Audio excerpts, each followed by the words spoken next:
LaserBond Ltd, ASX LBL. You called it buy at 88 cents, currently 71 cents. LaserBond announced a $1 million technology sale agreement with Curtin Uni.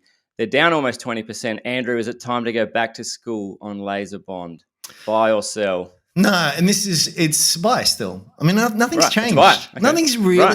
You've got to ask yourself a little bit. I know it's pressed for time, but this will cover all of the 10 stocks. Is that I was right or wrong because of what happened in a 5-month time frame? It's madness.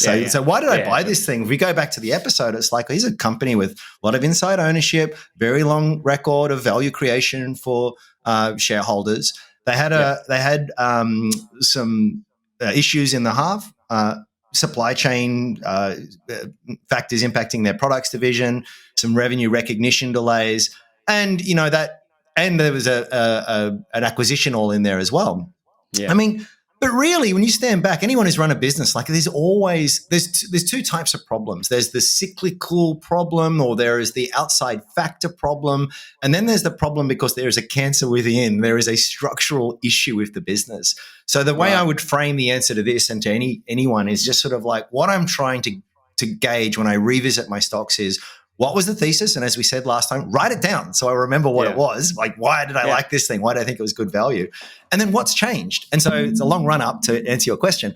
What has changed? And I would say nothing. Nothing significantly, nothing structurally. What does the 5-year outlook look like? Well, exactly the same as it did before, in fact. Yeah. And now shares are cheaper. So buy. It's a buy. Buy. Would you typically go back around this time frame, or you bought, like, let's say you bought 5 months ago, you're looking at it again now? Are you looking at it again in a year, 2 years, or kind of just continually watching it? How's your process work? I'd say continually, but don't conjure up the image of me sitting in front of 6 screens, like that's with 100 charts on it. Like just Matrix style green screen floating down past your eyeballs. Yeah. I mean, if ever there was a bigger red flag as to someone who doesn't know what they're doing, it's like 6 screen trading setup. Like Buffett didn't even have a computer. I don't even think he does have a computer now. Anyway, it's all a little bit rubbish. So you get, well, depending on the size of the company, you might even get sort of fundamental updates every quarter. But for most companies, it's sort of every half. So I was like, well, I own a part of this business. I'm going to see what happened. What do they reported?